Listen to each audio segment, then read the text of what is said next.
guys, it is Aoife from Fred Beezy Died Laughing, and I'm here with another weekly wrap up. And this is coming up a day late because I was away this weekend, but that did mean that I did get a good bit of reading done on the plane, which always makes me happy. First book I read this week was one of my TBR jar picks from the last time I did a TBR jar pick, and that was The Body Finder by Kimberly Derting. And this is one I've had on my shelves for a very, very long time. It is like one of those kind of old school, I guess now, YA slightly paranormal stories, and it is about a girl called Violet who can basically almost sense dead bodies when they have been buried somewhere and they're not at peace. So whenever something is murdered or, you know, killed anywhere near her, she's normally able to find where the body is, and it has to be given a peaceful burial before she can kind of, I guess, release herself from that feeling and that scent of the body.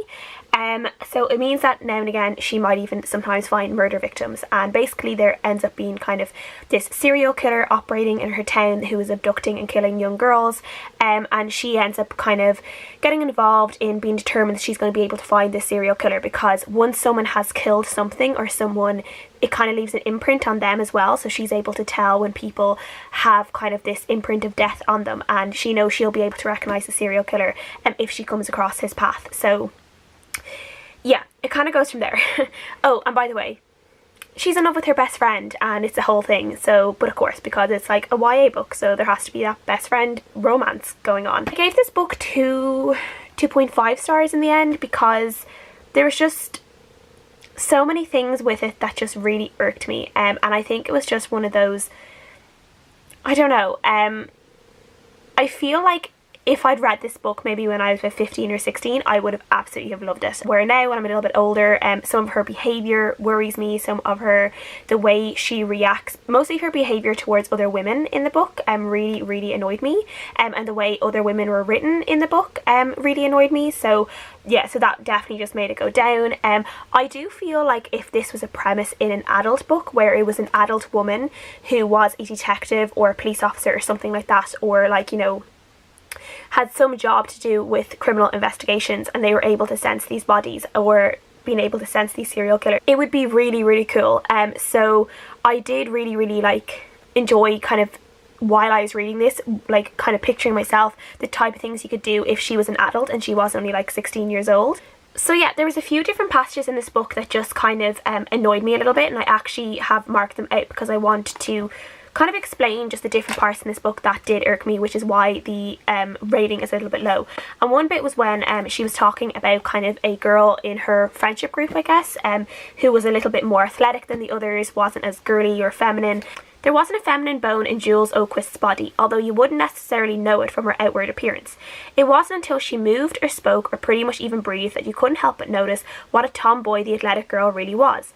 Outwardly, however, she was kind of pretty. Hers was an understated prettiness that didn't need makeup or hair dryers. She had great colouring, soft honey-coloured hair and generously full lips. But that was where any comparisons to the female gender ended. Yeah, I just thought that was a really sloppy piece of paragraph. I really didn't like it. And then there's another part where she has this kind of weird romance with her best friend, and he starts paying attention to this other girl, which we know is only just to try and make her jealous. But all of Violet's bad thoughts are on this other girl, even though it's actually her friend who is really acting wrong. And one of her friends talks about the other girl and says, "Besides," Claire piped in, "I hear she's a slut. I hear that she gives it up to all the guys. Half the football players call her knee pads, if you know what I mean." And again, yeah, that just, I hate when there's those kind of passages in them. And then there's a bit when they're at prom and they're just like making like really, really horrible comments about every single other girl. And yeah, so just, it was basically just like all these things they were saying with the female characters in the book just really, really annoyed me, and I really didn't like it, and I didn't really appreciate it for a book that's aimed at young girls anyway. Like, don't be teaching them that they need to be fighting against other girls or always have to be in competition with another girl. Don't need that. So yeah, so this is 2.5 stars. I feel like there was some story, there was potential, but overall there was just too many problems with this book. It was quite simple, though I will say that. I basically read it in like 2 or 3 hours or something. Like, I sped through it. Probably won't read the other ones, to be honest, but I'm glad I finally have it read so I can get it off my shelf. The next book I read was Letters to Iris by Elizabeth Noble. This is kind of a adult contemporary book about a girl called Tess. Well, she's like 35-year-old woman called Tess who ends up pregnant, and she swiftly finds out that her boyfriend who she lives with isn't really interested in this pregnancy, so she's going to end up having to do it on her own. And while she's dealing with this, her grandmother Iris is going through Alzheimer's disease, and she has to move her into a home where she meets another woman called Gigi, and Gigi's father-in-law is also in this home, and Gigi is a midwife, and she's also kind of going through a bunch of stuff within her own family in terms of figuring out if she's happy in her marriage or not, because everything has kind of gone a bit stale. And her and Tess end up just like kind of hitting it off and getting this friendship, and we're kind of just following the both of them as they kind of make these decisions to do with their lives and with their futures, and through it all we're also learning a little bit more about Tess's grandmother Iris and what she was like when she was younger, and a secret that she has had in her past that Tess has never known about before. So this was really cute. I did like this.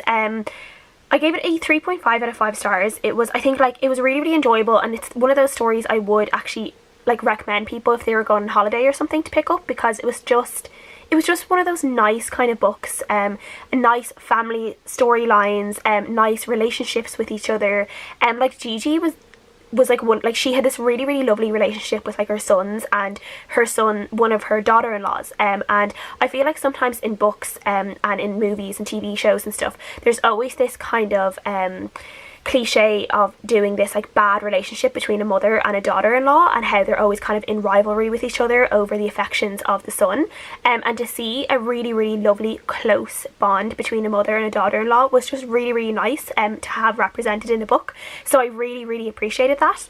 I felt like the whole thing of like the Letters to Iris thing, like the fact that it's called Letters to Iris, was a little bit, I don't know, I feel like that wasn't really the whole thing of the story. Like I kind of felt like there would be a lot more emphasis on Iris and her past going into this book, and there wasn't really that much. It was definitely more to do with Tess and like her, like what's going on with her, and then what was going on with Gigi, but as I said, I did really enjoy both the characters, and I really enjoyed where the story went with them, and this book just didn't like wow me in any way. It was a little predictable in a lot of ways, but as I said, it was just one of those really nice books that was just really pleasant to read on the plane and then while I was on holidays a little bit. So yeah, I did really enjoy it, and I gave it a 3.5 out of 5 stars. So the next book I read was Gone Viking by Helen Russell. This is also kind of a women's fiction / adult contemporary kind of book, and this one was written by the same woman who I think she wrote The Year of Living Danishly, which is quite popular. So this is a fiction novel, and it is about a woman called Alice who is literally the most stuck-up person I think I've ever read about. She's very stuck-up. She had basically like her life just revolves around work and like cleaning her house, looking after her children, but not taking any pleasure in that, and she's just really, really stressed all the time, and she's basically on the verge of like a nervous breakdown. And then her younger sister Melissa, who is literally the opposite to her in every single way, comes along to her and was like, okay, like you need a break, we also need to get closer, because like they're been pretty estranged since they were young and their mother died, and she's like, I'm going to take you away for like a week, and Alice agrees, and she thinks she's going to go away on like a spa, and then she ends up in the middle of Denmark on this Viking retreat, like running through the woods in her bare feet and foraging for her own breakfast from like mushrooms and berries and stuff that she finds in the ground and plants and stuff. So that's how that kind of goes, and Alice kind of ends up having this kind of, the whole point of it is that, is she going to kind of realise all the things that are going wrong in her life, and is she going to be able to confront them and try and fix them and make her life better and make herself happier and the people around her happier. So this had like a really, really good premise, and I did enjoy a lot of it, and I did enjoy a lot of like just the stuff they were talking about in the Viking retreat, and kind of the camaraderie between the women that were on the retreat I did really, really like. I do feel like there was just a lot going on within like Alice and her sister, and particularly just with Alice, there was just like so much going on with her, in terms of just like even just like anxiety, stress, mentions of a past eating disorder she had when she was younger, you know, her mother being sick and dying when she was young, and leaving a lot of pressure on her then afterwards to kind of help like her sister, and then her going away really young to kind of get away from it all, and there was just so much going on, and I feel like if some of those things had been taken away, they would have been really like, I think it would have made the book better and not as like clogged with all this stuff. Like I feel like Helen Russell just wanted to be like, oh, I can create this like really, really complex character who can like maybe, you know, a lot of people can relate to, because they've all had like similar experiences, and it's like, okay, but like you could have taken maybe one or two things out and she would have been a lot better, and she wouldn't have felt so wooden and so stiff all the time. Like it felt like she was just so like this for the entire book, and it felt like it took a really long time for it to relax, and it was very frustrating as a reader to read that as well.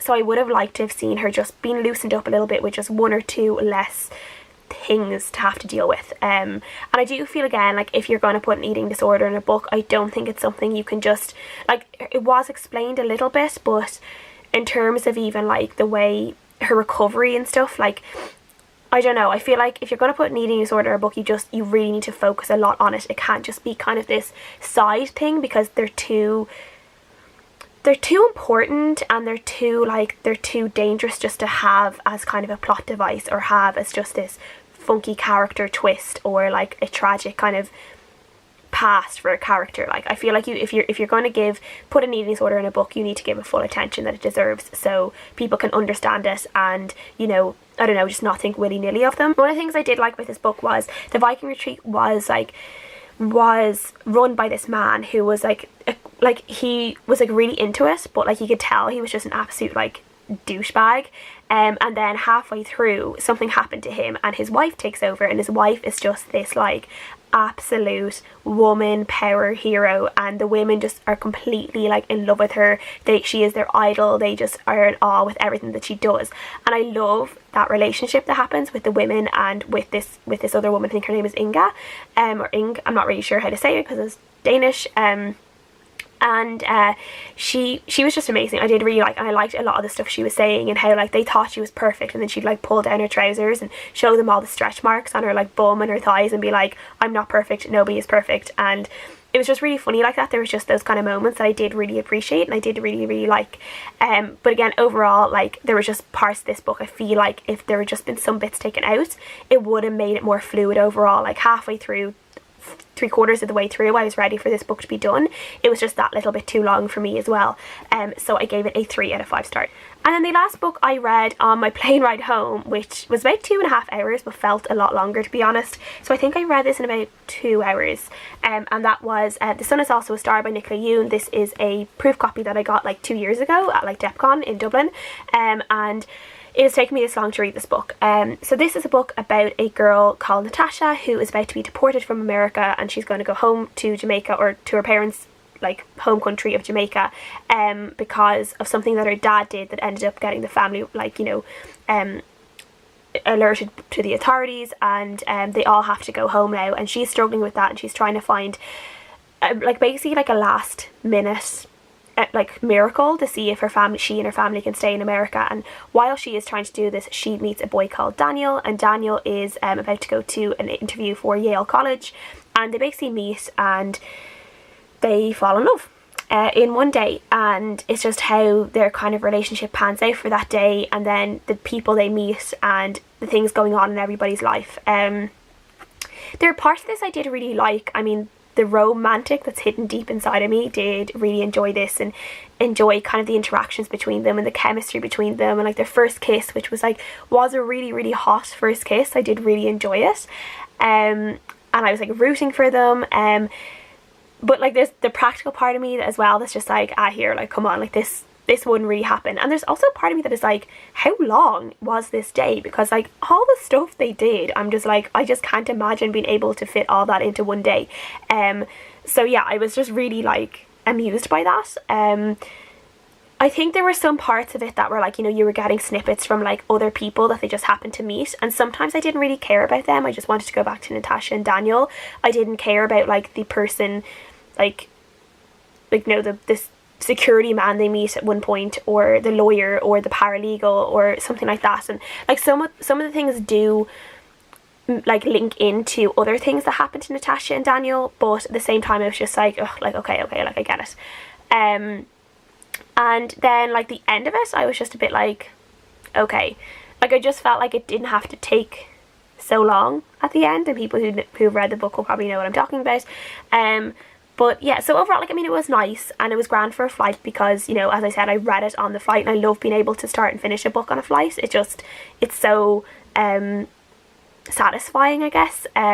So yeah, so I gave it like a solid 3 out of 5 stars. And yeah, if you're looking for like a cute YA contemporary that you can fly through, I would definitely recommend this. That's everything I've read this week. Please let me know what you guys have read. As always, I would love to know. And thank you guys so much for watching. I'll see you guys again next time. Bye.